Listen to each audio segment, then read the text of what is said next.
Student कैसे हैं आप सभी। उम्मीद करता हूं आप सब मज़े में होंगे। मैं प्रमोद कुमार साहनी मैथमेटिक्स के इस प्लेटफॉर्म पर आप सभी का बहुत बहुत स्वागत करता हूं। बच्चों, लास्ट क्लास में हम लोगों ने काइंड्स ऑफ फंक्शन पढ़ लिया था और हमने वहां पे 4 काइंड्स ऑफ फंक्शन पढ़े थे। One one function, many one function, onto और इन टू फंक्शन। आज हम लोग उनको सॉल्व करने के डिफरेंट डिफरेंट मेथड्स को पढ़ेंगे। तो आइए शुरू करते हैं आज की क्लास। हमारे पास फर्स्ट मेथड है काइंड्स ऑफ फंक्शन का, वो है analytical method for finding one one and many one function. One one और many one function find out करने का बच्चों हम लोग टोटल 4 मेथड पढ़ेंगे, ठीक है। जबकि ऑन टू इनटू चेक करने का हमारे पास सिर्फ यही मेथड है। इसी एल्गोरिदम को हम लोग फॉलो करेंगे वन वन ऑन टू के लिए। तो आइए सबसे पहले स्टार्ट करते हैं एनालिटिकल मेथड के बारे में कि एनालिटिकल मेथड में फंक्शन को वन वन और मैनी वन कैसे चेक करते हैं। तो जनरली बच्चों हम लोग किसी भी फंक्शन को सिर्फ वन वन और ऑन टू ही चेक करते हैं, सिर्फ वन वन और ऑन टू। अगर कोई फंक्शन वन वन है तो वो मैनी वन नहीं होगा, और अगर वो वन वन है नहीं है तो मैनी वन होगा ऑटोमेटिकली। सिमिलरली अगर वो ऑन टू है तो इन टू नहीं होगा, और ऑन टू नहीं है तो इन टू होगा। इसलिए हम सिर्फ क्या चेक करेंगे, one one and onto. आइए शुरू करते हैं। मान लीजिए अगर कोई फंक्शन आपके पास, एनालिटिकल मेथड की बात करता हूं मैं। मान लेते हैं कि कोई फंक्शन हमारे पास है जो ए से बी में डिफाइन किया हुआ है, सेट ए से बी में, और मुझे इसको वन वन और मैनी वन चेक करना है। तो मैं क्या करूंगा, इस डोमेन में से 2 एलिमेंट लूंगा, डोमेन में से 2 एलिमेंट x1 और x2। तो मान लिया मैंने इसमें से 2 एलिमेंट x1 लिया और एक लिया मैंने x2। इसके बाद क्या करूंगा, fx1 is equal to fx2, fx1 is equal to fx2 मानकर चलेंगे और इसको सॉल्व करेंगे। सॉल्व करने से अगर x1 is equal to x2 आ गया, x1 is equal to x2 आ गया, तो फंक्शन कैसा होगा, वन वन, और नहीं आया तो मैनी वन होगा, ठीक है। फिर ऑन टू इनटू कैसे चेक करेंगे। ऑन टू इनटू के लिए हम सिंपल एल्गोरिदम फॉलो करने वाले हैं। वो सिंपल एल्गोरिदम क्या है, जो भी फंक्शन गिवन है सबसे पहले आप उस function y is equal to f suppose कर लो, उसके बाद इसको सॉल्व करेंगे और सॉल्व करके x की वैल्यू फाइंड आउट करेंगे, x is equal to g y. अगर ये जो x की वैल्यू हमने जी वाई फाइंड आउट किया है, ये अगर डोमेन में बिलोंग कर जाए, डोमेन में बिलोंग कर जाए तो फंक्शन कैसा होगा, ऑन टू, और ना बिलोंग करे तो इन टू। क्लियर। तो सबसे पहला काम हम क्या करेंगे, y is equal to f x, solve करके x की वैल्यू फाइंड आउट करेंगे, और फिर x की वैल्यू जो आएगी जी वाई, मान लिया जी वाई है तो जी वाई उसके को डोमेन में होना चाहिए, जी वाई उसके को डोमेन में, सॉरी डोमेन में होना चाहिए। तो फंक्शन कैसा होगा, onto, otherwise onto नहीं होगा। दूसरा तरीका यह है ऑन टू इनटू चेक करने का, अगर किसी फंक्शन की रेंज हम निकाल सकते हैं या रेंज हमको निकालना आता है, तो अगर रेंज को डोमेन के इक्वल आ जाए, रेंज इज इक्वल टू को डोमेन हो जाए, तो फंक्शन कैसा होगा, ऑन टू। और अगर रेंज को डोमेन का सबसेट आ जाए तो फंक्शन होगा इन टू, ठीक है। अब आइए इसको एक एग्जाम्पल की मदद से हम लोग समझने की कोशिश करते हैं। जैसे मान लीजिए आपके पास एक क्वेश्चन लिखा हुआ है, क्वेश्चन वाले ने लिखा है कि if f is function from 0 to infinite to 0 to 1 and fx is equal to x upon 1 plus x, then check nature of function. तो हम लोग एनालिटिकल मेथड से सीखते हैं कि फंक्शन वन वन है या नहीं है। तो क्या करेंगे, सिंपल सा तरीका है सॉल्व करने के लिए। आप क्या करें, सबसे पहले ये जो डोमेन दिया है इसमें से कोई 2 एलिमेंट सपोज कीजिए, तो मैं लिख देता हूं 4 1 1, 4 1 1 फंक्शन। इस साइड हम लोग वन वन चेक कर लेंगे, इधर हम लोग ऑन टू प्रूफ कर लेंगे, ठीक है। तो आइए अब वन वन के लिए क्या करने वाले हैं, let x1 comma x2 belongs to domain. Domain क्या है, 0 कॉमा इन्फिनिटी, ये हमारा डोमेन है। अब हम क्या सपोज करके चलेंगे कि let fx1 is equal to fx2, fx1 is equal to fx2, ये हम सपोज करके चलेंगे और इसको सॉल्व करके x1 is equal to x2 proof कर दिया तो function one one, otherwise many one. तो हम fx1 की बात करते हैं। fx1 हमारे पास क्या दिया हुआ है बच्चों, fx1 दिया हुआ है, सॉरी fx क्या दिया हुआ है, fx दिया हुआ है x अपॉन 1 प्लस एक्स। तो fx1 क्या होगा, x1 upon 1 plus x1, and fx2 क्या होगा, x2 अपॉन 1 प्लस x2। अब इसको सॉल्व करने के लिए क्रॉस मल्टीप्लाई, तो क्रॉस मल्टीप्लाई कर लेते हैं। इसका इधर मल्टीप्लाई होगा तो x1 प्लस x1 x2, इसका इधर मल्टीप्लाई करेंगे तो x2 प्लस x1 x2, ये दोनों हो गए कैंसिल, और ये दोनों कैंसिल हो गए तो क्या आ गया हमारे पास, x1 is equal to x2 for all x1 comma x2 belongs to domain 0 to infinite. इसका मतलब हुआ कि x1 is equal to x2 हमने प्रूफ कर दिया, और x1 is equal to x2 अगर हमने प्रूफ कर दिया है तो फंक्शन कैसा होगा, 1 to 1 होगा। इसका मतलब हो गया hence fx is 1 1 function, fx कैसा होगा, 1 1 फंक्शन होगा। अब 1 1 फंक्शन के बाद ऑन टू इनटू चेक करते हैं, लिख देते हैं यहाँ पे 4 ऑन टू या इनटू चेक करने के लिए क्या करेंगे हम लोग, ऑन टू या इनटू चेक करने के लिए जो भी हमारे पास फंक्शन दिया उसको y के इक्वल सपोज करते हैं। सबसे पहला काम y के इक्वल सपोज लिख लेंगे, let fx is equal to y। अब फंक्शन fx क्या दिया है उसको यहाँ लिख दो, तो फंक्शन fx दिया हुआ है x upon 1 plus x is equal to y. इसको सॉल्व करके और x की वैल्यू फाइंड आउट करेंगे। तो इसको सॉल्व करने के लिए क्या करने वाले हैं, क्रॉस मल्टीप्लाई इधर, तो x is equal to y plus x y. अब हम क्या करेंगे, x की वैल्यू फाइंड आउट करना चाहते हैं तो इस एक्स वाई को इधर ले आओ, तो इसको इधर लाओगे तो ये होगा x minus x y is equal to y. इन दोनों में से कॉमन क्या आ गया, x, क्या बचेगा अंदर, 1 minus y is equal to y. अब इस y इसका डिवाइड कर देते हैं, तो यहाँ से हमारे पास x की वैल्यू हो जाएगी y अपॉन 1 माइनस वाई। अब हम क्या करते हैं, हमको मालूम है कि जो हमारा x की वैल्यू है ना वो ये रहा, ये दिया हुआ, इसमें से लिया हमने x, इसका मतलब 0 टू इनफाइनाइट में से लिया है। तो इसका मतलब ये हुआ कि x belongs to close interval 0 to infinite है। हम अगर इसको सॉल्व करके और ये प्रूफ कर दें कि y बिलोंग्स टू 0 टू 1 होगा तो हमारा फंक्शन ऑन टू हो जाएगा, अदरवाइज इनटू हो जाएगा। तो इस लाइन का मतलब क्या हुआ, x greater than x belongs to 0 to infinite का मतलब हुआ x is positive. x positive होने का मतलब x is greater than equal to 0। अब हम क्या करते हैं, अब यहाँ पे x की जगह x की वैल्यू पुट कर लेते हैं। तो x की वैल्यू क्या है, x की वैल्यू है ये y अपॉन 1 माइनस वाई, तो ये होगा y upon 1 minus y greater than equal to 0। अब इस इनइक्वालिटी को सॉल्व करेंगे। बच्चों ये देखा जाता है कि बच्चों को इनइक्वालिटी के क्वेश्चंस को सॉल्व करने में बड़ी दिक्कत होती है, पर अब आपको चिंता करने की जरूरत नहीं है। मैं बहुत जल्दी इनइक्वालिटी के बहुत सिंपल तरीके से इनइक्वालिटी को पूरा कंप्लीट पढ़ा दूंगा यहाँ पर, मतलब आपको इनइक्वालिटी से डरने की जरूरत नहीं है। बहुत जल्दी वो लेक्चर भी आपको मिल जाएगा। और उसके बाद ये देखा जाता है कि फंक्शन में बच्चों को ग्राफ बनाने में बड़ी प्रॉब्लम आती है, क्योंकि कैलकुलस में ग्राफ का बड़ा इंपॉर्टेंट रोल है। तो मैं बहुत जल्दी ये दो चीज़ों का वीडियो लेके आने वाला हूँ, इनइक्वालिटी का और ग्राफ का। तो उन वीडियो को जरूर आप देखना, वो आपके बहुत काम की वीडियो होने वाली है, जो आने वाले हर एग्जाम्स में और लगभग कैलकुलस के हर चैप्टर में आपको यूज़ करने को मिलेंगे। तो इनइक्वालिटी और ग्राफ का वीडियो आपको बहुत जल्दी मिलेगा, ठीक है। आइए अभी इस क्वेश्चन को सॉल्व करते हैं। तो बच्चों इनइक्वालिटी को सॉल्व करने के लिए सबसे पहला इंपॉर्टेंट काम क्या होता है कि जो y लिखा है इसको पॉजिटिव बनाओ। तो पॉजिटिव बनाने के लिए माइनस से मल्टीप्लाई, और आप जैसे माइनस से मल्टीप्लाई करेंगे साइन ऑफ इनइक्वालिटी चेंज हो जाएगा।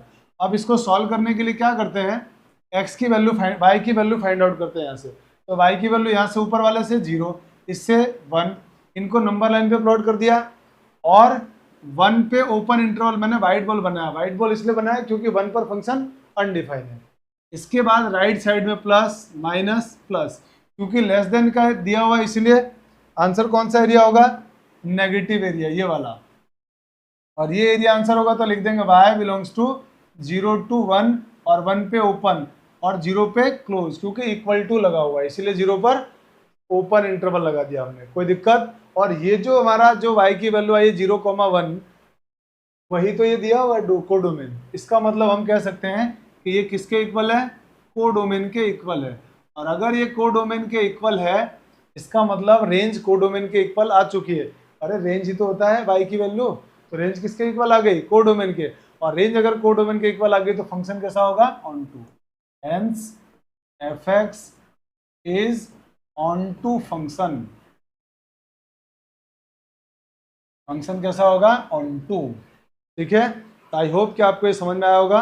अब हम चलते हैं अपने नेक्स्ट सेकंड टाइप के फंक्शन की तरफ और उसको देखते हैं कि उसका मेथड क्या है। तो मेथड नंबर सेकंड है बाय मैपिंग मेथड। बच्चों मैपिंग मेथड हम उन सारे क्वेश्चंस में अप्लाई करते हैं जिनमें if f is mapping from n to n दिया हुआ है, f is mapping from z to z, f is mapping from w to w समझते हो ना आप, whole numbers. Same f is mapping from n to w हो या f is mapping from n to z हो, इन सब में हम लोग मैपिंग मेथड का यूज करते हैं। If this is given in questions then we use mapping method for finding kinds of function।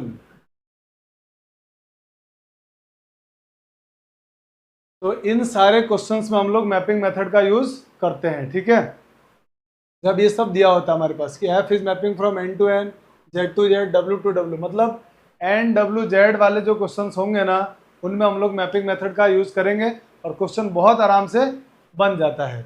आइए अब एक क्वेश्चन सॉल्व करते हैं इसके ऊपर बेस्ड, और उसमें हमारे पास दिया हुआ है कि एक फंक्शन है जो n से n में डिफाइन है। इसको देखते ही तुरंत समझ में आ जाना चाहिए मैपिंग मेथड लगाएंगे। इसको देखते ही क्या समझ में आना चाहिए कि मैपिंग मेथड बेस्ट मेथड है, मैपिंग मेथड लगाना है। फंक्शन क्या दिया हुआ है, f x is equal to n to n. Kinds of function में बच्चों इनका बहुत इंपॉर्टेंट रोल है, इन दोनों का, ये दोनों का बड़ा इंपॉर्टेंट रोल है। फंक्शन भले सेम रहे, ये दोनों चेंज होंगे, काइंड्स ऑफ फंक्शन चेंज, इसीलिए इनका बड़ा ध्यान रखना होता है। एन टू एन दिया हुआ है। ठीक है, अब आइए इसको सॉल्व करते हैं। मैपिंग मेथड से कैसे सॉल्व करेंगे, तो मैपिंग मेथड से सॉल्व करने के लिए क्या करते हैं हम लोग, मैपिंग मेथड से कैसे सॉल्व करते हैं। ठीक है,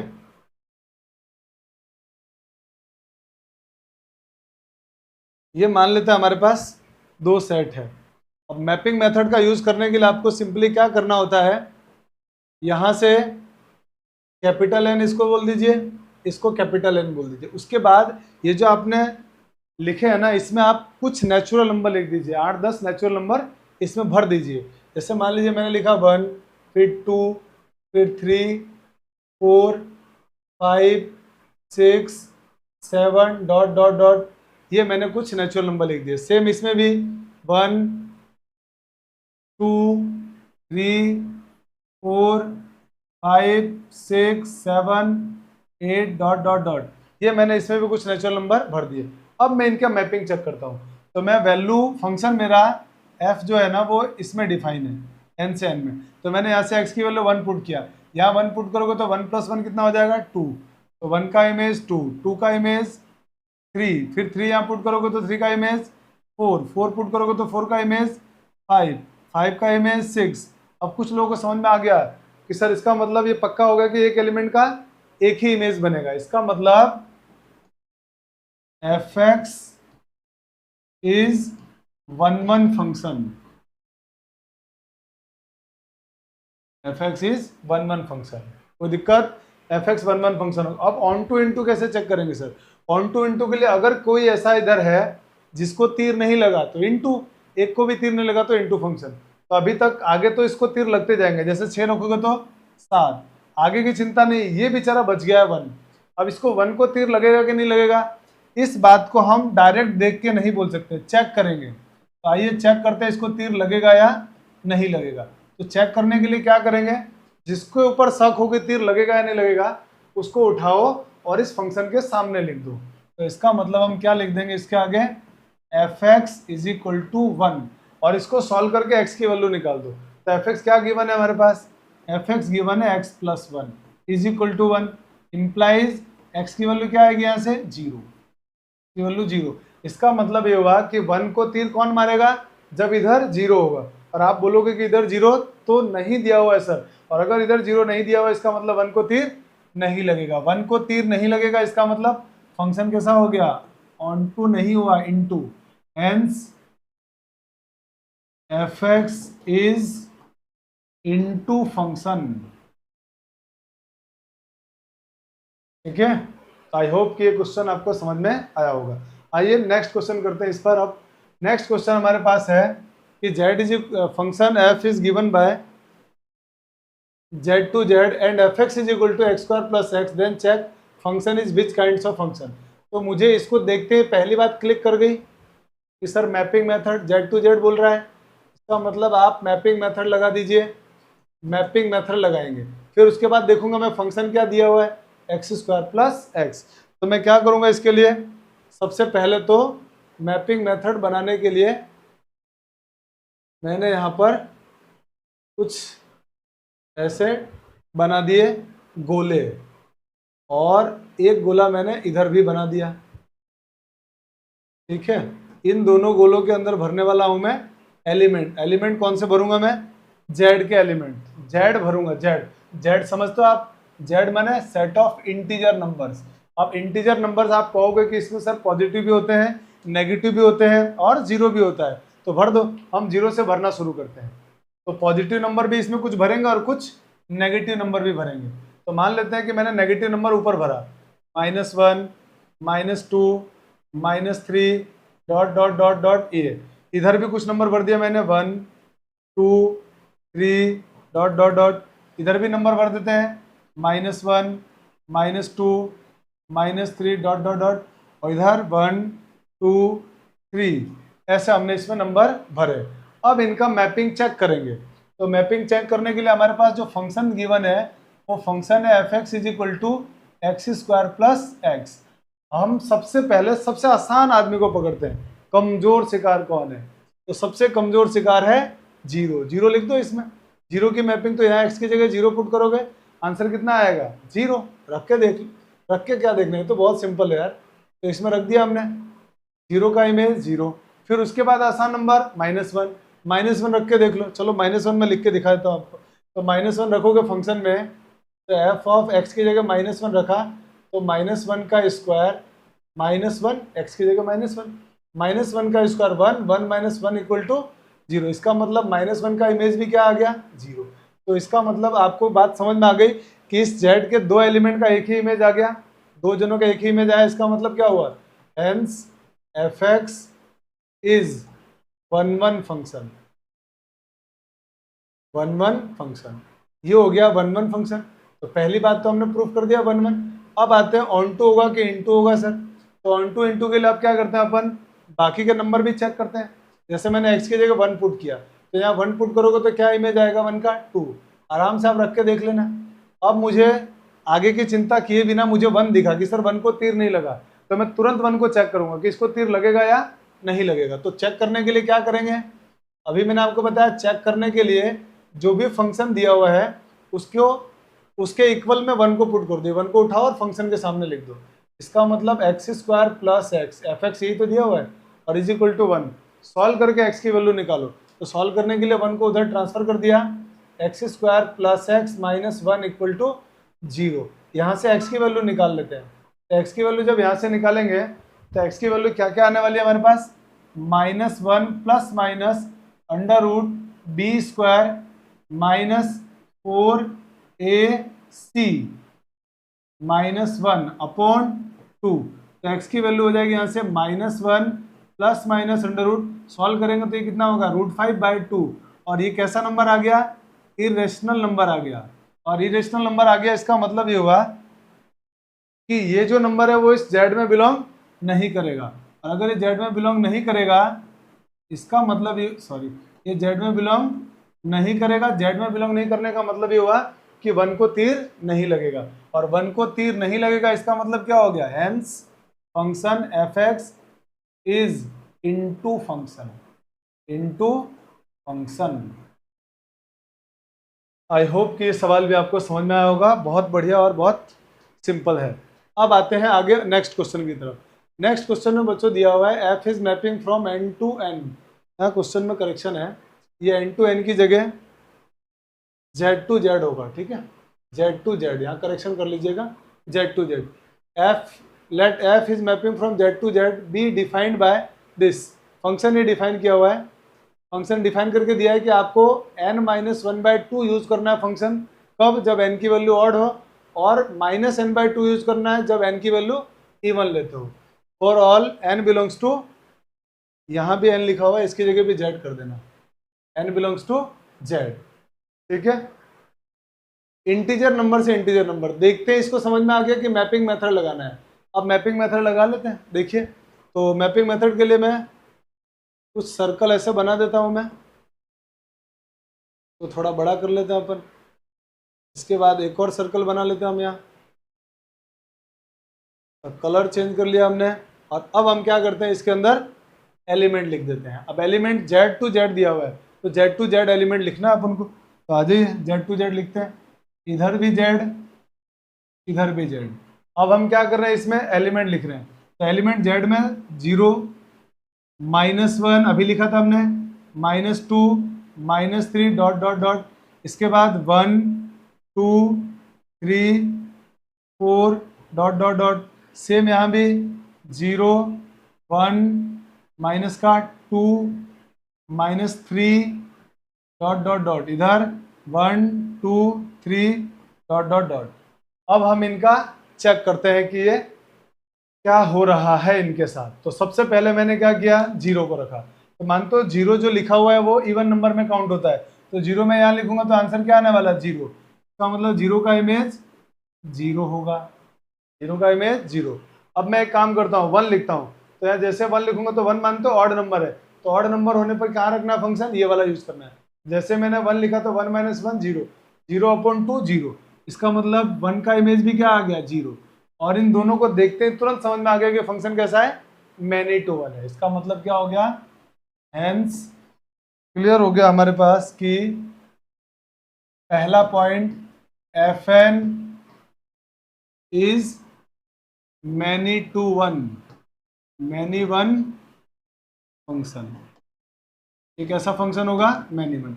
अब ऑन टू या इनटू, उसके लिए क्या करते हैं, और इमेज देखते हैं अपन, और इमेज देखते हैं, तो आइए और इमेज देखते हैं। मान लीजिए अब मैंने x की जगह 2 लिखा, तो मानते हो 2 कहाँ लिखूंगा मैं, अब 2 लिखूंगा इसके अंदर, क्योंकि इवन नंबर है, तो यहाँ लिखूंगा तो आंसर क्या आएगा, -1, तो 2 का इमेज -1, -1, फिर 3 रखता हूँ मैं इसमें, 3 लिखूंगा तो 3 का इमेज, 3 हमारे पास ऑड नंबर है, तो 3 का इमेज क्या आएगा, 2। फिर -1 रख रहा हूँ, तो -1 कहाँ रखने वाला हूँ मैं, इसके अंदर, तो आंसर क्या आने वाला है, ये आने वाला है। अब इसी तरह से 1 के ऊपर सक गया, 1 के ऊपर सक गया कि 1 आएगा या नहीं आएगा, तो हमने क्या किया, 1 को नहीं, 3 का इमेज गलत लिख दिया अपन ने, एक मिनट, x की वैल्यू यहाँ 3 पुट करेंगे ना यहाँ पे, तो 3 का इमेज क्या आने वाला है, 1 आने वाला है। इसी तरह 4 का इमेज क्या आएगा, तो 4 इवन नंबर, 4 यहाँ लिखोगे तो क्या आएगा, -2 आएगा, ठीक है। और -2 पुट करोगे जब आप, तो -2 इवन नंबर क्या देगा, -1 देगा। तो आपको देख पा रहा हो इसमें सब जन एक दूसरे को तीर मार रहे हैं, कोई भी एलिमेंट खाली नहीं रह रहा है, और अगर कोई एलिमेंट इसमें खाली नहीं है, इसका मतलब फंक्शन कैसा हो गया, इनटू हो गया, सब सॉरी ऑन टू हो गया, सबको तीर लग रहा है, इसका मतलब फंक्शन ऑन टू होगा, ऑन टू फंक्शन। तो इन सारे क्वेश्चन में हमको क्या लगाना चाहिए, मैपिंग मेथड, जिसमें एंड टू एंड, Z और W दिया हुआ है। आगे चलते हैं, नेक्स्ट मेथड है हमारा ग्राफिकल मेथड। अब ग्राफिकल मेथड का यूज तब करना जब ग्राफ आता हो, बिना ग्राफ की ग्राफिकल मेथड का यूज मत करना। अगर किसी फंक्शन का आपको ग्राफ आता है तो आराम से आप उसका ग्राफ बनाइए। अब ग्राफ बनाते समय एक बात का ध्यान रखना, बच्चे अक्सर इसमें गलती करते हैं कि ग्राफ वो आराम से बना लेते हैं, जैसा उनको आता है वैसा। ग्राफ बनाने से पहले ये जरूर चेक कर लें कि जैसे मान लीजिए कोई फंक्शन है a से b में दिया हुआ है, तो ग्राफ कितना बनाना है वो डोमेन डिसाइड करेगा, ये डोमेन ये डिसाइड करेगा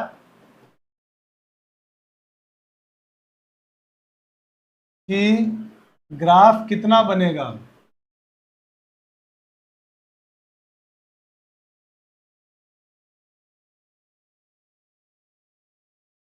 तो ग्राफ बनाने से पहले आपको क्या चेक करना है, डोमेन चेक करना है। डोमेन देख लीजिए, और जितना डोमेन दिया है उतना ही ग्राफ बनाना है, उससे ज़्यादा ग्राफ नहीं बनता है। तो इस बात का खास तौर पर ध्यान रखें।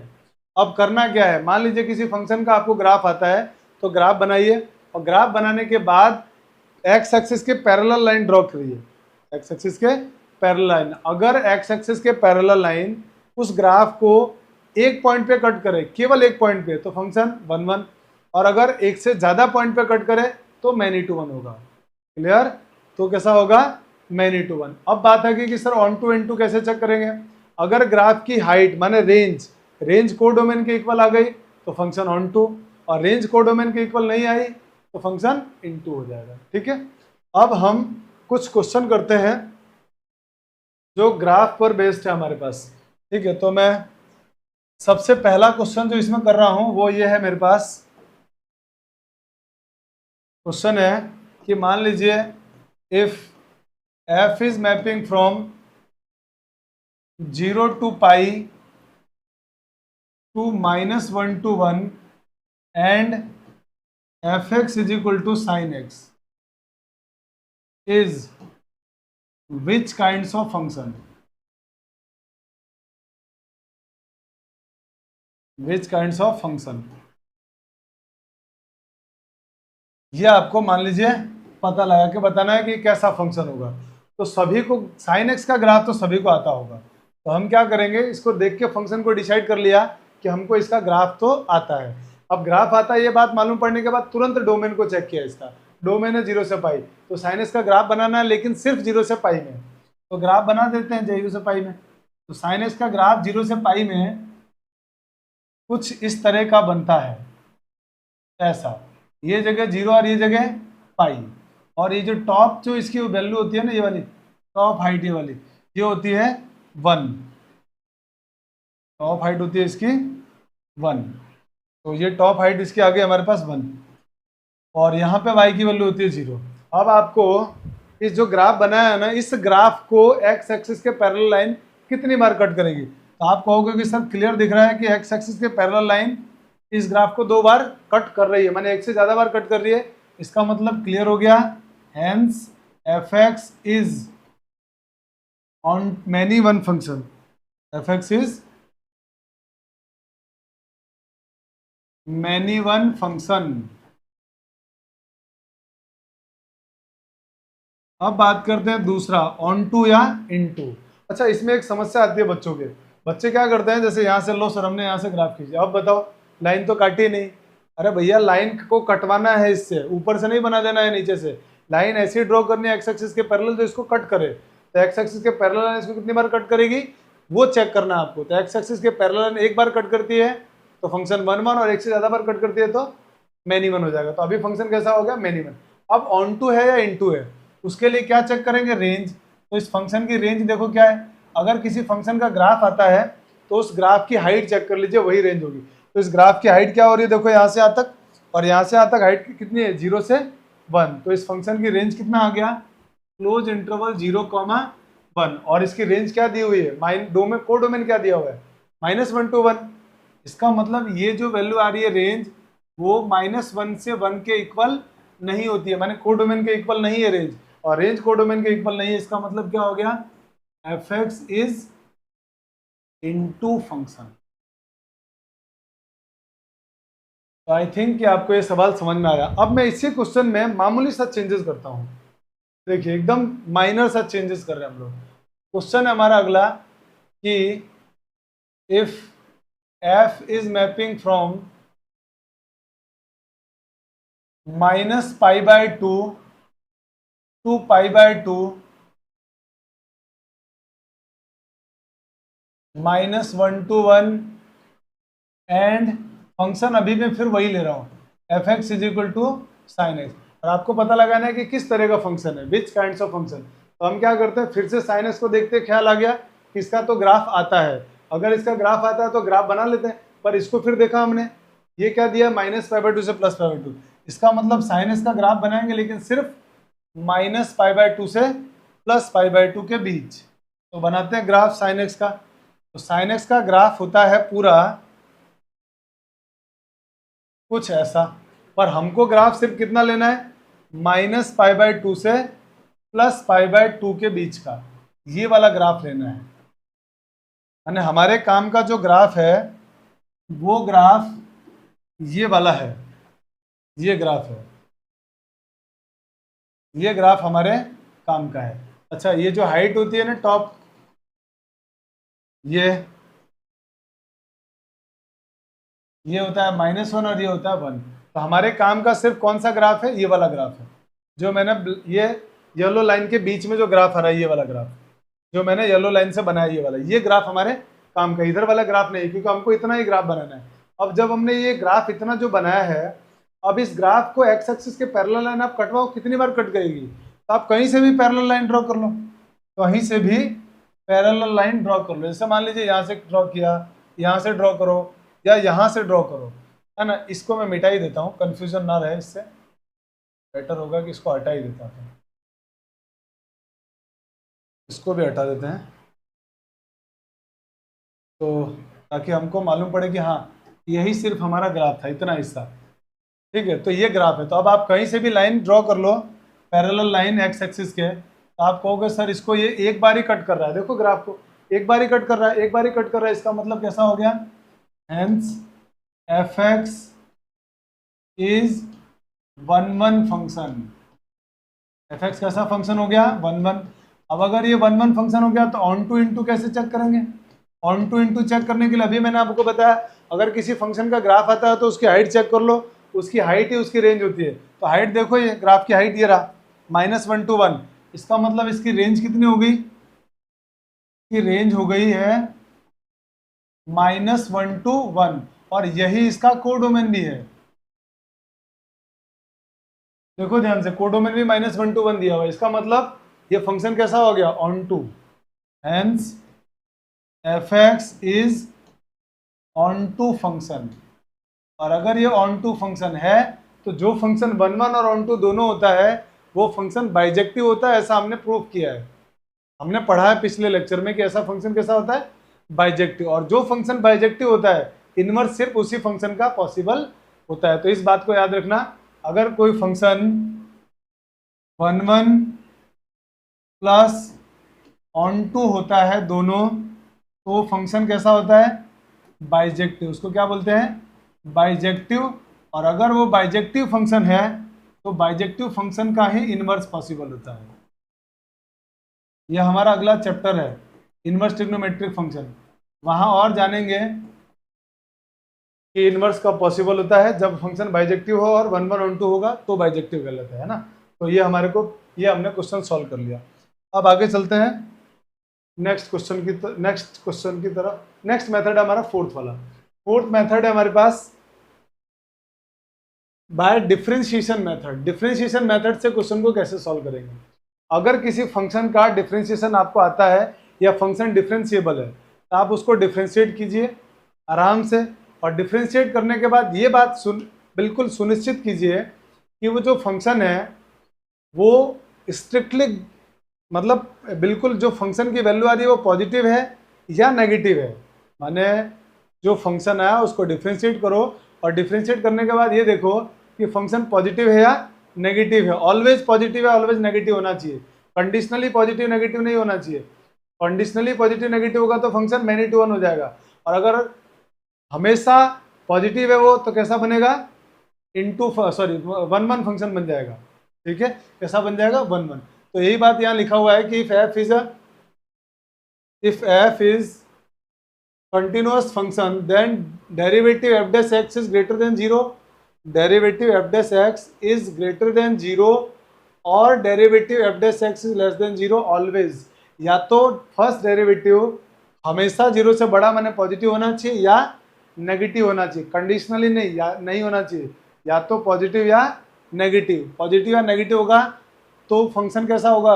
वो 1 1, और नहीं तो मैनी 1 बन जाएगा। ऐसा क्यों होता है? क्योंकि जो F dash x greater than 0 है ना, इसका मतलब होता है इंक्रीजिंग होना।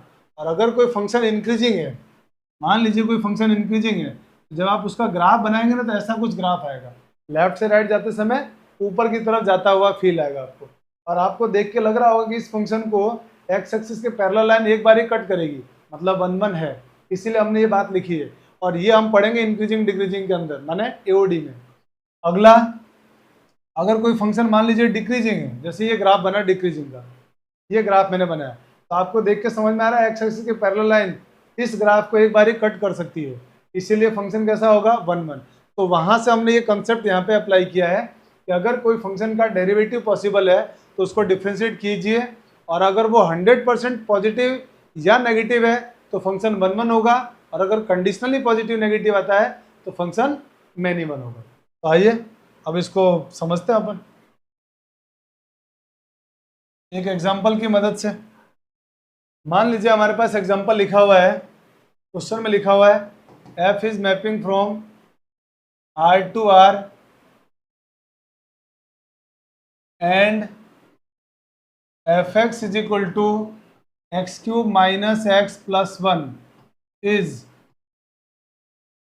विच काइंड्स ऑफ फंक्शन।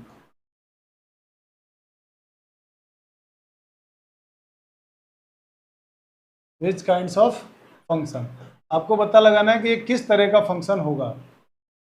तो बच्चों देखो, इसमें हमारे पास 3 मेथड थे, हमने पढ़े थे। पहला मेथड एनालिटिकल, दूसरा मैपिंग मेथड, तीसरा मेथड हमने पढ़ा बाय ग्राफ मेथड, और चौथा मेथड पढ़ रहे हम लोग डिफरेंशिएशन। तो मुझे इसका ग्राफ मान लीजिए नहीं आता है, मान लीजिए मुझे इसका ग्राफ भी नहीं आता, मैपिंग मेथड भी मुझे नहीं लगाना और एनालिटिकल मेथड भी नहीं लगाना है, तो हम अगर इसका डिफरेंशिएशन आता है तो डिफरेंशिएशन से भी सॉल्व कर सकते हैं। तो मैं एक काम करता हूँ, पहले इसको प्लस का ले लेता हूँ, फिर बाद में अगला क्वेश्चन माइनस लेके सॉल्व करेंगे।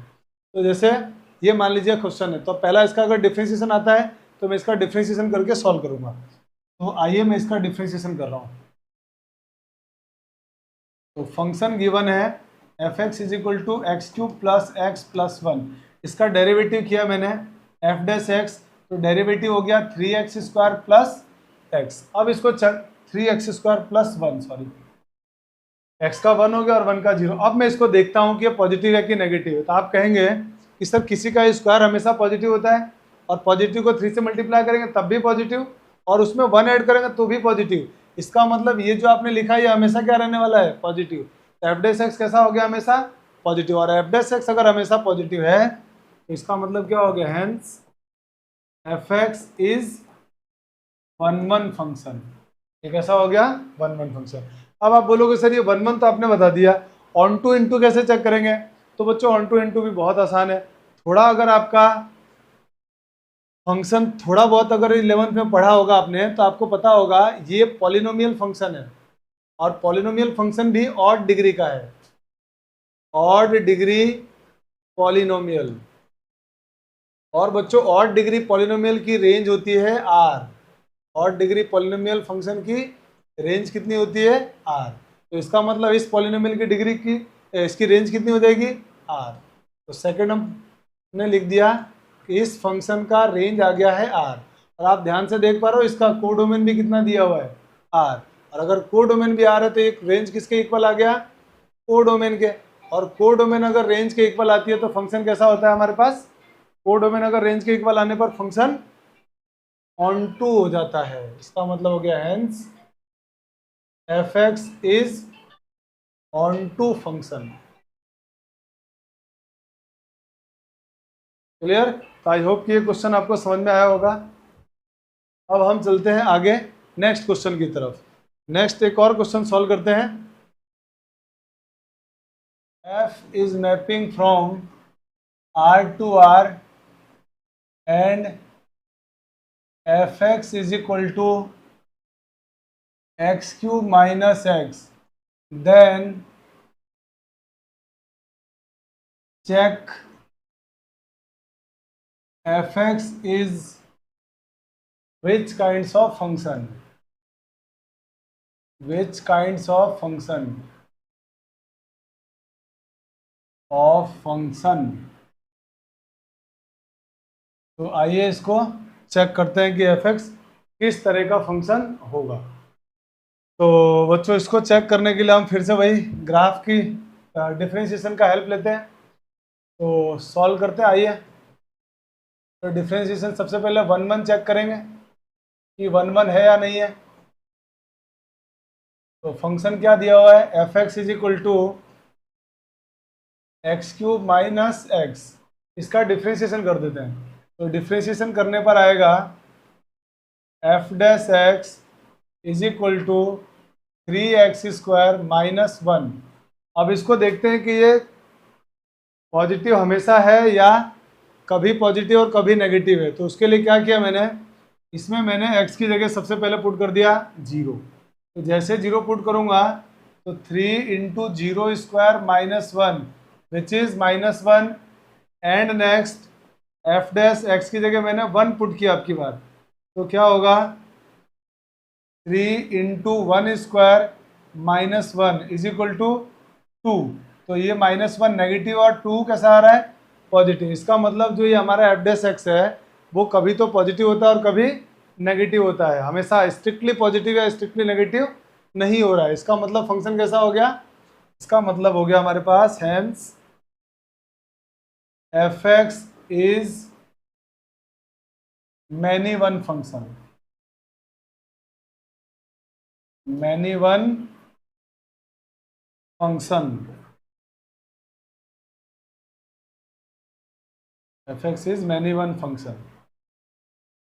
अब मैनी वन फंक्शन के बाद आते हैं ऑन टू इनटू के बारे में बात करते हैं कि फंक्शन ऑन टू है या इनटू है। तो ऑन टू इनटू चेक करते हैं भाई। 4 ऑन टू या इनटू चेक करने के लिए रेंज निकालेंगे, और अगर रेंज कोडोमेन के बराबर आ गई तो function onto, otherwise into होगा। तो ऑन टू इनटू चेक करने के लिए हम यहाँ से क्लियर देख पा रहे हैं कि हमारे पास एफ एक्स जो दिया है वो ऑड डिग्री पॉलिनोमियल है। तो लिख देते हैं एफ एक्स या फंक्शन इज ऑड डिग्री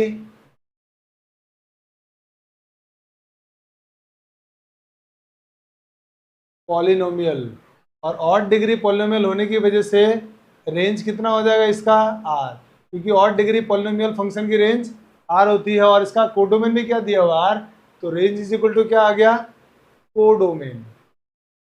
और range is equal to codomain आ गया, इसका मतलब फंक्शन कैसा होगा, इसका मतलब फंक्शन हमारा ऑन टू होगा। Hence f x is onto function, onto function हो गया। ठीक है, तो आई थिंक कि आपको ये काइंड्स ऑफ फंक्शन के जो डिफरेंट डिफरेंट मेथड थे वो समझ में आ गए होंगे। तो बच्चों हमने कितने मेथड पढ़े काइंड्स ऑफ फंक्शन के, 4 method. First method analytical, second method by mapping, fourth method by graph, और फिफ्थ मेथड बाय डिफरेंशिएशन। तो ये चारों मेथड आपको आने चाहिए। डिफरेंट डिफरेंट क्वेश्चंस में इन मेथड का यूज कर रहे होते हैं हम लोग। और साथ ही जब ऑब्जेक्टिव क्वेश्चंस करते हैं जिनमें हमारे को लिखना कम पड़ता है और जल्दी आंसर लाना होता है, तब हम इन मेथड का बड़ा अच्छा हेल्प लेते हैं। अकॉर्डिंग टू क्वेश्चन अलग अलग मेथड हम लोग अप्लाई करते हैं। अब आइए, अब हम आगे बढ़ते हैं नंबर ऑफ फंक्शंस, कि नंबर ऑफ फंक्शंस क्या होता है। ठीक है, तो नंबर ऑफ फंक्शंस के बारे में जान लेते हैं थोड़ा सा। तो अगला टॉपिक है हमारा नंबर ऑफ फंक्शन। तो बच्चों मैं आपको बता दूं, टोटल नंबर ऑफ फंक्शन सिर्फ 2 ही तरह के होते हैं। फंक्शन या तो 1 1 होगा या फिर मैनी वन होगा। 2 ही तरह के फंक्शन होंगे। टोटल नंबर ऑफ फंक्शन 2 ही तरह के होंगे, या तो 1 1 होगा या 1 1 होगा या मैनी वन होगा, या फिर वो ऑन टू होगा या इनटू होगा, ऑन टू होगा या इनटू होगा। तो टोटल नंबर ऑफ फंक्शन की अगर बात की जाए तो हमारे पास 2 ही तरह के फंक्शन होते हैं, या तो 1 1 होगा या मैनी वन होगा, ऑन टू होगा और इनटू होगा। ठीक है, अब इन पर क्वेश्चंस कैसे किए जाते हैं। तो ये जो पूरी तरह से हमारा नंबर ऑफ फंक्शन है, ये बच्चों पूरी तरह से परमुटेशन पर बेस्ड होता है। परमुटेशन एंड कॉम्बिनेशन, पीएनसी पर बेस्ड होता है, पूरी तरह से पीएनसी बेस्ड होता है। जिनका परमुटेशन कॉम्बिनेशन अच्छा होता है उनके लिए बड़ा आसान टॉपिक है ये। तो परमुटेशन कॉम्बिनेशन बेस्ड है ये पूरा। मैं कोशिश करता हूँ आपको इसको सिखाने की। आइए हम इसको सीखते हैं एक एग्जाम्पल की मदद से। मान लीजिए कि हमारे पास एक इस तरह का सेट है जिसमें एलिमेंट दिया हुआ है कुछ, एक ऐसा सेट है जिसमें हमारे को कुछ इसमें एलिमेंट दिए हुए हैं, एक मैं इधर लिख रहा हूं,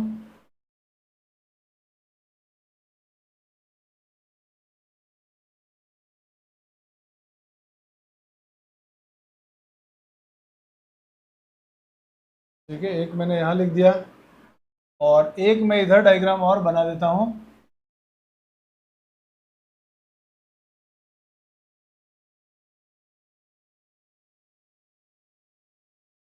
ठीक है, ये हमने एक और डायग्राम बना दिया।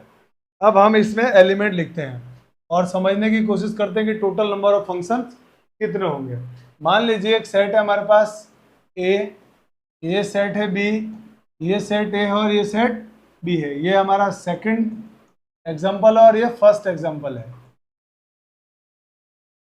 क्या क्या कंडीशंस हो सकती है, तो टोटल जो फंक्शन डिफाइन होगा हमारे पास 3 कंडीशंस हो सकती है। टोटल कितनी कंडीशन हो सकती है? 3। पहली कंडीशन हो सकता है कि ए में एलिमेंट बी में एलिमेंट से ज़्यादा हो, या हो सकता है ए में एलिमेंट और बी में एलिमेंट बराबर हो, या हो सकता है ए में एलिमेंट बी में एलिमेंट से कम हो। ये 3 हमारे पास सिचुएशन हो सकती है। जब हम नंबर ऑफ फंक्शन की बात करेंगे तो हमारे पास टोटल 3 कंडीशन आएगी। 2 सेट होंगे ए और बी, तो हो सकता है दोनों में एलिमेंट सेम हो सकता है ए में एलिमेंट ज़्यादा हो बी में कम हो, या बी में ज़्यादा हो ए में कम हो। ये 2 कंडीशन हो सकती है।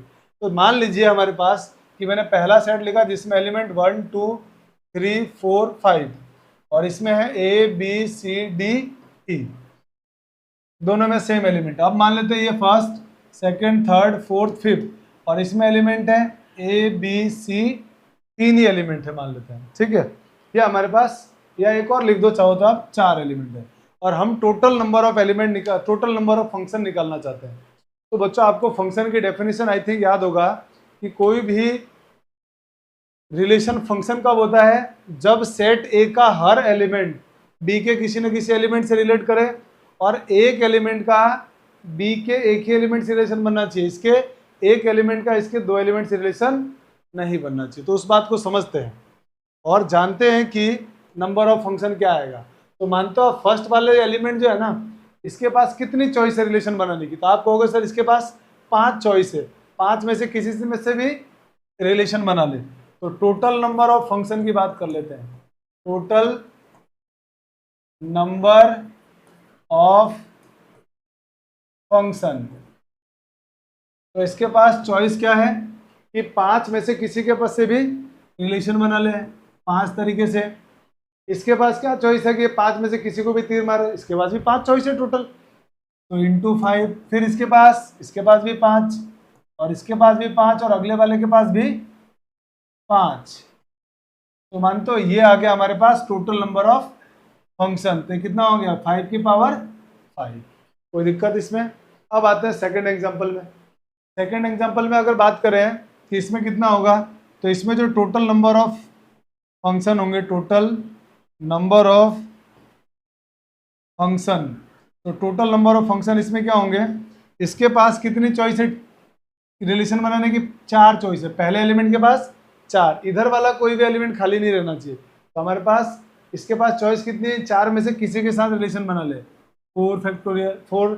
इसके पास 4 एंड थर्ड वाले के पास भी कितना है? 4, फोर्थ वाले के पास भी 4 और अगले वाले के पास भी 4 कंडीशन। तो आंसर कितना हो गया? 4 की पावर 5। और अगर आपने ये दोनों को ध्यान से समझा होगा तो आपको एक बात समझ में आ रही है कि sir total number of function जो आ रहा है ना, टोटल नंबर जो फंक्शन आ रहा है वो आपका टोटल नंबर ऑफ फंक्शन आ रहा है number of B element of number in set B to the power number of element in set B. ये हमारा टोटल नंबर ऑफ रिलेशन आ रहा है।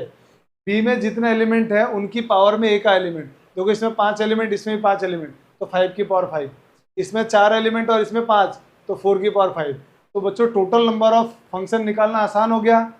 को डोमेन में कितने एलिमेंट है उसकी पावर डोमेन के एलिमेंट, बस इससे क्या आ जाएगा सीधा हमारे पास टोटल नंबर ऑफ फंक्शन। ठीक है, अब हमने जो ये 3 केस पढ़े हैं ना, इन 3 केस पे डिफरेंट बातें करते हैं, डिफरेंट एग्जाम्पल लेके करते हैं। पहला एग्जाम्पल है हमारे पास और इसमें लिखा हुआ है केस 1 में, when both set A and B contain equal number of element. मान लेते हैं दोनों सेट में इक्वल नंबर ऑफ एलिमेंट है, तो आपके पास क्वेश्चन क्या क्या पूछे जा सकते हैं। नंबर ऑफ क्वेश्चन, फंक्शन का जो क्वेश्चन आएगा उसमें टोटल नंबर ऑफ फंक्शन पूछा जा सकता है, number of one one function, number of onto function, number of many one function, number of onto, number of into. ये 5 तरह के क्वेश्चन इस पर पूछे जा सकते हैं। तो हम केस 1 लेके चलते हैं। मान लेते हैं कि दोनों सेट में इक्वल एलिमेंट है। तो मान लिया हमारे पास ये पहला सेट है और ये दूसरा सेट है, और एक फंक्शन है f जो ए से बी में डिफाइन किया हुआ है। तो पहले क्या निकालेंगे हम लोग, टोटल नंबर ऑफ फंक्शन। तो बताओ भाई, टोटल नंबर ऑफ फंक्शन कोई बोलेगा कि सर इसमें 5 एलिमेंट, इसमें भी 5 एलिमेंट, तो टोटल नंबर ऑफ फंक्शन तो हो गया सर 5 की power 5। Total number of function हो गया 5 की पावर 5। अब बात करते हैं सर वन वन फंक्शन क्या होगा। तो बच्चों मानते हो वन वन फंक्शन होने के लिए सेट ए का हर एलिमेंट का बी के एक एलिमेंट से रिलेशन होना चाहिए, इससे ज्यादा नहीं होना चाहिए। इसका मतलब ये हुआ कि आप थोड़ा सोचो, इसके पास क्या चॉइस है, फर्स्ट एलिमेंट के पास रिलेशन बनाने की क्या चॉइस है वन वन में। तो आप कहोगे सर फर्स्ट के पास चॉइस है कि 5 में से किसी से भी रिलेशन बना ले, 5 में से किसी से भी रिलेशन बना ले। मान लेते हैं कि फर्स्ट ने इसके साथ बनाया रिलेशन, ठीक है साथ, तो पहले वाले के पास चॉइस कितनी थी, 5। अगला नेक्स्ट बी के पास कितना ऑप्शन है, 4, फिर सी के पास 3, और डी के पास 2, और सी के ई के पास 1। तो कितना आ गया टोटल, इनका मल्टीप्लाई करोगे या देखोगे तो आपको मिलेगा 5 फैक्टोरियल, और इसकी वैल्यू कितनी हो गई 120। इसका मतलब total number of one one relation, one one function कितने होंगे, 120 होंगे। समझ में आया। अब आगे चलते हैं मैनी वन फंक्शन। तो मैंने आपको बताया था कि टोटल नंबर ऑफ फंक्शन 2 ही होते हैं, या तो वन वन, मैनी वन, या फिर ऑन टू इन टू होंगे। तो टोटल नंबर ऑफ फंक्शन 2 ही होंगे, वन वन मैनी वन या फिर ऑन टू इन टू।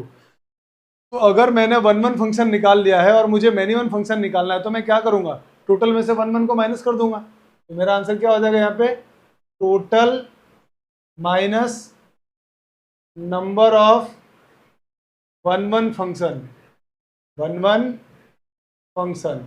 तो क्या आंसर हो जाएगा, तो आंसर कुछ लोग बताएंगे कि सर इसका आंसर हो जाएगा 5 की पावर 5 माइनस 120। अब आप इसको सॉल्व कर लेना कितना आता है, ठीक है। अब अपन आते हैं अगले, number of onto function क्या होगा, ये बड़ा इंपॉर्टेंट है। Number of onto function, permutation combination जिन्होंने अच्छे से पढ़ा होगा, तो वहां पर एक कंडीशन बताई जाती है, डिवाइड एंड डिस्ट्रीब्यूटिव प्रॉपर्टी। तो उस प्रॉपर्टी का इसमें यूज होता है। क्यों यूज होता है, क्योंकि हम नंबर ऑफ ऑन टू की बात कर रहे हैं। नंबर ऑफ ऑन टू का मतलब इधर सबको तीर लगना चाहिए, इधर सबको तीर लगेगा तब जाके ऑन टू फंक्शन होगा। और 3 को और मानेंगे, 3 इधर के लोग मारने वाले हैं। तो 5 लोग हैं, इधर भी 5 लोग, इधर भी 5 लोग, इधर भी 5 लोग। तो डिवाइड एंड डिस्ट्रीब्यूटिव प्रॉपर्टी कैसे लगती है, तो मैं आपको थोड़ा सा डिवाइड एंड डिस्ट्रीब्यूटिव प्रॉपर्टी के बारे में बताता हूँ। डिवाइड और डिस्ट्रीब्यूटिव प्रॉपर्टी जो परमुटेशन होता है, उसको मैं एक एग्जांपल से पहले 1-2 एग्जांपल से आपको समझाने की कोशिश करता हूँ। मान लीजिए हमारे पास पहला क्वेश्चन है कि डिस्ट्रीब्यूट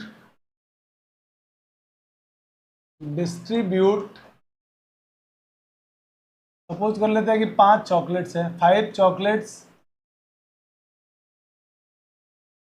इन 5 चिल्ड्रन। ये आपको डिस्ट्रीब्यूट करना है, ठीक है। कंडीशन है, if each child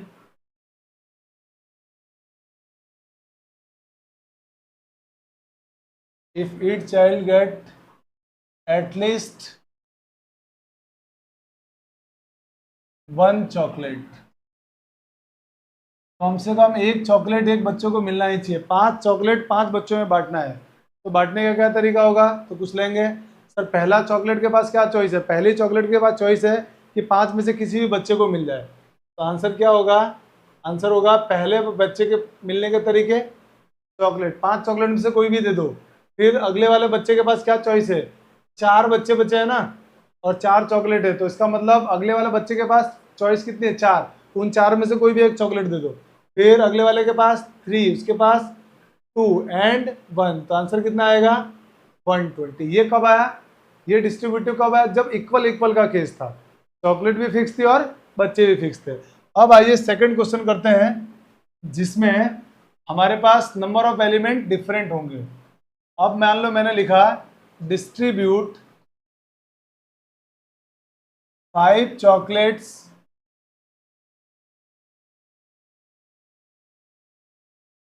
in 4 children.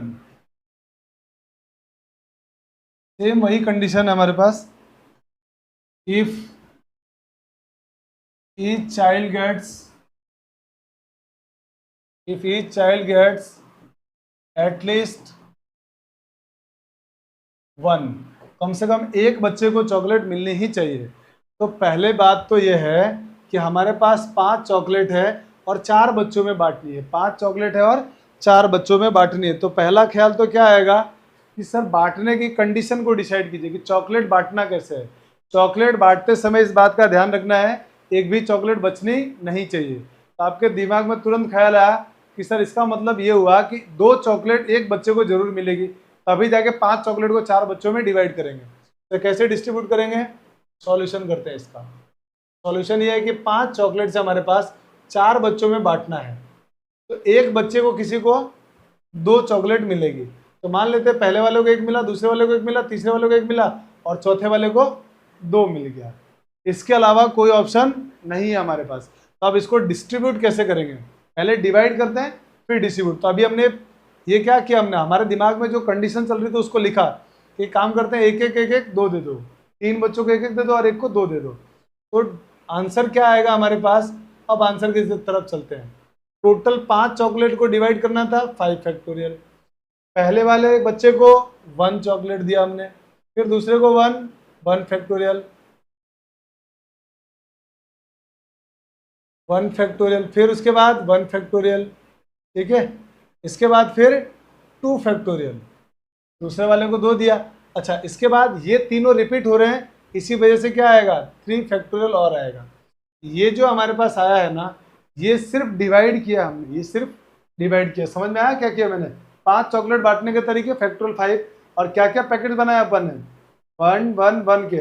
तो 1 फैक्टोरियल 1 फैक्टोरियल 1 फैक्टोरियल और 2 फैक्टोरियल, ये पैकेट्स। और ये रिपीट हो रहा था, रिपीट होने की वजह से हमने क्या लिखा है? फैक्टोरियल 3 को। रिपीट हो रहा है,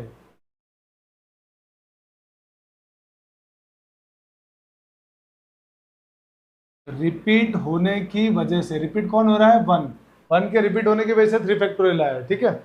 अब क्या करते हैं, अब कितने, ये तो क्या किया हमने पूरा, यहां से यहां तक जो हमने किया है ना, ये डिवाइड किया है, सिर्फ ये डिवाइड किया है। अब डिस्ट्रीब्यूट करना है। तो ये जो हमने पैकेट्स बनाए थे चॉकलेट्स के, अब डिस्ट्रीब्यूट करना है कितने बच्चों में? 4 बच्चों में। तो 4 बच्चों में डिस्ट्रीब्यूट करने का तरीका 4 फैक्टोरियल। तो आंसर कितना आया? 4 फैक्टोरियल आया। एक और क्वेश्चन लेते हैं और उससे समझते हैं, ताकि आपकी जो प्रॉब्लम है वो सॉर्ट आउट हो जाए। तो एक और क्वेश्चन लेते हैं। मान लीजिए हमारे पास नेक्स्ट क्वेश्चन है, जो मैं इस प्रॉपर्टी को सिखा रहा हूँ, इस प्रॉपर्टी को ध्यान से समझिएगा, सीखिएगा, क्योंकि हमारे ऑन टू फंक्शन के अंदर प्रॉब्लम नहीं आएगी, नंबर ऑफ फंक्शन का कॉन्सेप्ट आपका क्लियर हो जाएगा। तो मान लीजिए कि मेरे पास एक क्वेश्चन है। क्वेश्चन ये है कि 8 कंप्यूटर्स डिस्ट्रीब्यूट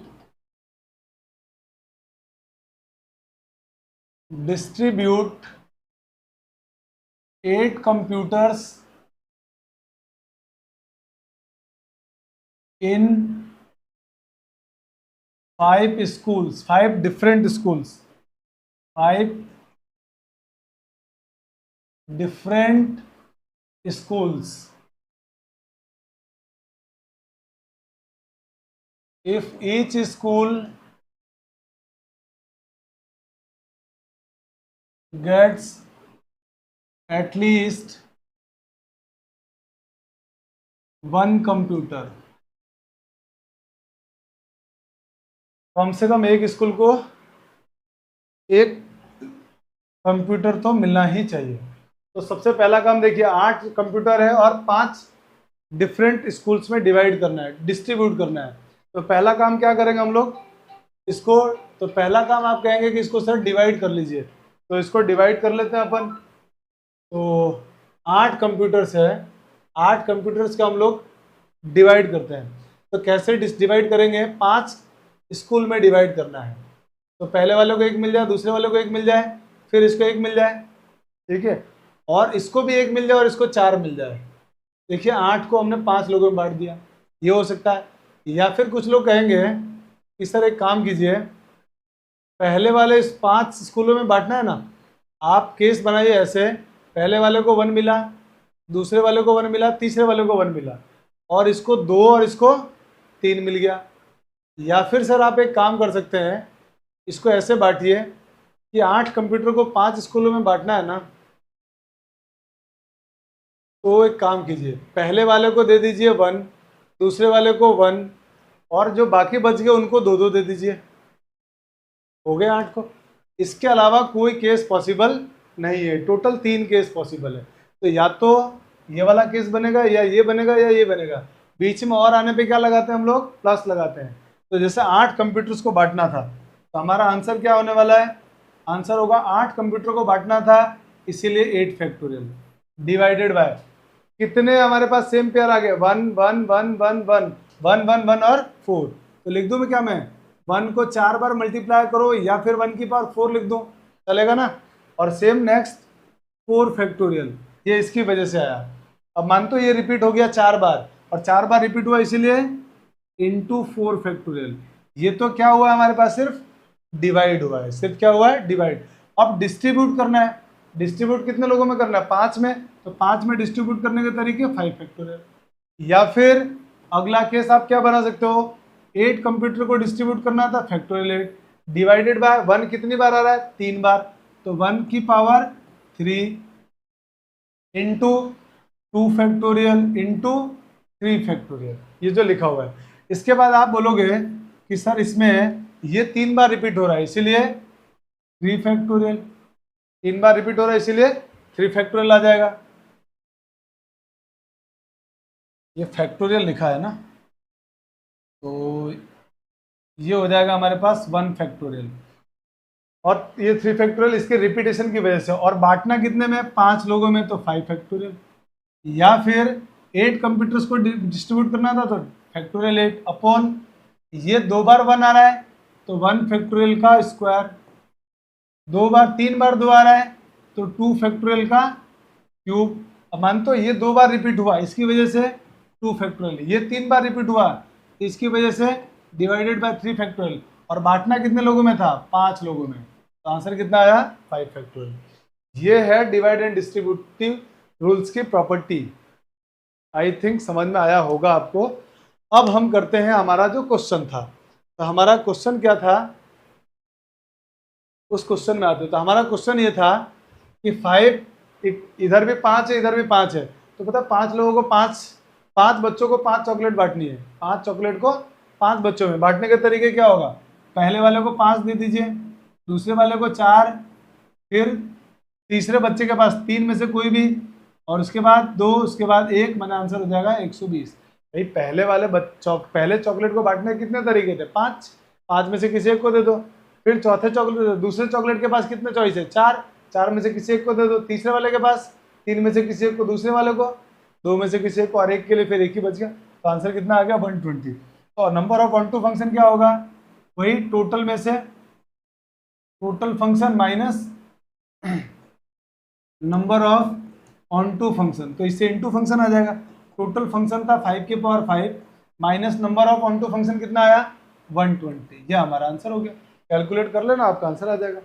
अब आते हैं हम लोग नेक्स्ट क्वेश्चन की तरफ, और हमारा नेक्स्ट क्वेश्चन है second case, when the number of elements in set A is more than the number of element in of set B.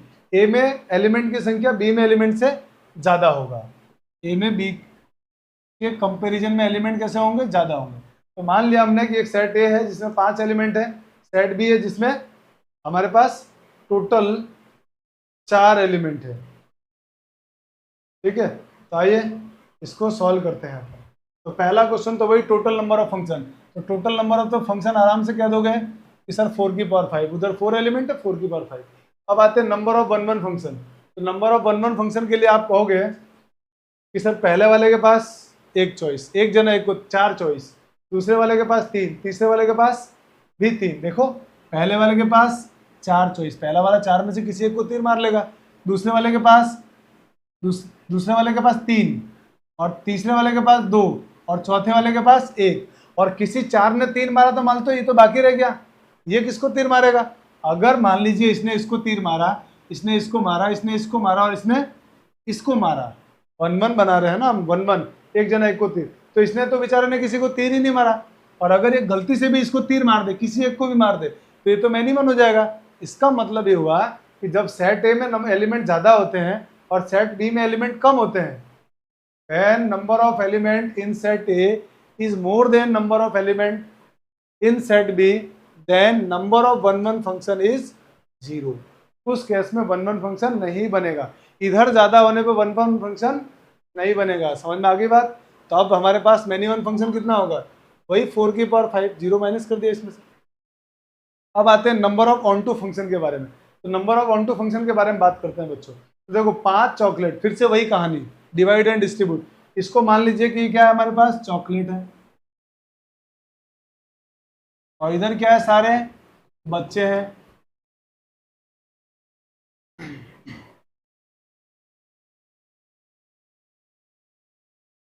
इधर क्या है, बच्चे।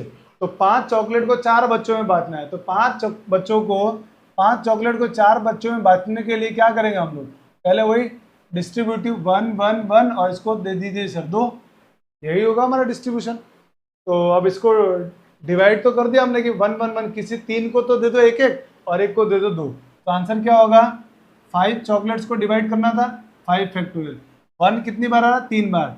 तो 1 को 3 बार या तो मल्टीप्लाई में लिखिए या फिर 1 की पावर 3, अभी मैंने आपको सिखाया, इंटू 2 फैक्टोरियल। और ये 1 3 बार रिपीट हो रहा है, इसीलिए डिवाइडेड बाय 3 फैक्टोरियल। और ये हुआ हमारे पास पूरा का पूरा डिवाइड। अब डिस्ट्रीब्यूट करना है 4 बच्चों में, इसीलिए आंसर होगा 4 फैक्टोरियल। कोई दिक्कत? इसको आराम से सिंप्लीफाई कर सकते हैं, आप लोगों को आता होगा सिंप्लीफाई करना। देखिए मैं कर देता हूँ सॉल्व। 5 फैक्टोरियल की वैल्यू 120 होती है, आराम से आप कैलकुलेट करना। 4 फैक्टोरियल की वैल्यू 24 और 1 फैक्टोरियल की वैल्यू 1, 2 फैक्टोरियल 2, 3 फैक्टोरियल 6। तो 6 इंटू 2 12, 12 से इसको मल्टीप्लाई किया 2, तो आंसर कितना आ गया? आंसर आ गया आपके पास टोटल 120 इंटू 2 240। आप ऐसे आराम से कैलकुलेट कर सकते हो। अब नंबर ऑफ इंटू फंक्शन क्या होगा? वही टोटल फंक्शन 5 की power 4 minus onto function 240, ये हमारा आंसर हो गया। आई होप कि ये समझ में आया होगा आपको। अब अपन आगे चलते हैं नेक्स्ट थर्ड केस, जब number of element in B is greater than number of element A. B में एलिमेंट ज़्यादा होंगे, तो आपको दिख रहा होगा क्लियर कि इसमें ए में एलिमेंट 4 है और बी में एलिमेंट 5, और ये फंक्शन है जो ए से बी में डिफाइन किया हुआ है। तो अब हम क्या करते हैं, पहले तो वही टोटल नंबर ऑफ फंक्शन 5 की पावर 4, ठीक है। टोटल नंबर ऑफ फंक्शन क्या हो जाएगा हमारे पास? 5 टू द पावर 4। फिर नंबर ऑफ 1-1 फंक्शन, तो नंबर ऑफ 1-1 फंक्शन में मान तो इस 1 के पास, माने पहले वाले आदमी के पास कितनी चॉइस है, कितने को तीर मार सकता है? 5 को, तो इसका मतलब 5। अगले वाले के पास, इसके पास, क्योंकि 1 ने किसी न किसी एक को तो तीर मार दिया होगा, मान लेते 1 ने इसको मारा तीर, तो बी के पास कितनी चॉइस है टोटल? अभी भी 4। तो इसका मतलब ये हुआ कि बी ने, अब बी ने मान लीजिए 5 को तीर मार दिया, तो सी के पास कितनी चॉइस है तीर मारने के? 3। तो 3 तरीके से मान लीजिए सी ने तीर को मारा तो डी के पास 2 चॉइस है, या तो 2 को मारेगा तीर या 4 को, तो इनटू कितने तरीके से? 2 तरीके से। तो आंसर कितना आ गया इसका भी? 120। तो number of many one function क्या होगा? Total 5 - 4 - 120। Next number of onto function, number of onto function निकालना है। सोचो 4 चॉकलेट को, वही चॉकलेट वाला केस है, 4 चॉकलेट को 5 बच्चों में बांटना है। 4 चॉकलेट को 5 बच्चों में बांटना है, और ये बात ध्यान रखना है, चॉकलेट कम है, बच्चे ज़्यादा है, चॉकलेट तोड़ के नहीं देनी है। इसका मतलब क्या आपको लगता है कि डिस्ट्रीब्यूशन पॉसिबल है? आप बोलोगे नहीं सर, 5 चॉकलेट को 4 बच्चों में, 4 चॉकलेट को 5 बच्चों में नहीं बांट सकते। इसका मतलब जब ए में एलिमेंट कम होते हैं तब number of onto function 0। तो वैसे केस में नंबर ऑफ इंटू क्या होगा? जो बच गए सारे क्या होंगे? इंटू। तो इसका मतलब 5 की पावर 4 क्या हो गया? इंटू फंक्शन हो गया। आई होप कि आपको नंबर ऑफ फंक्शन समझ में आया होगा। तो बच्चों मैंने आपके 2 लेक्चर में जो पूरा का पूरा फंक्शन की थ्योरी थी जो बोर्ड में पूछी जा रही है वो मैंने आपको कंप्लीट करा दिया है। अब हम लोग नेक्स्ट क्लास में फंक्शन पर बेस्ड क्वेश्चंस करेंगे, ठीक है।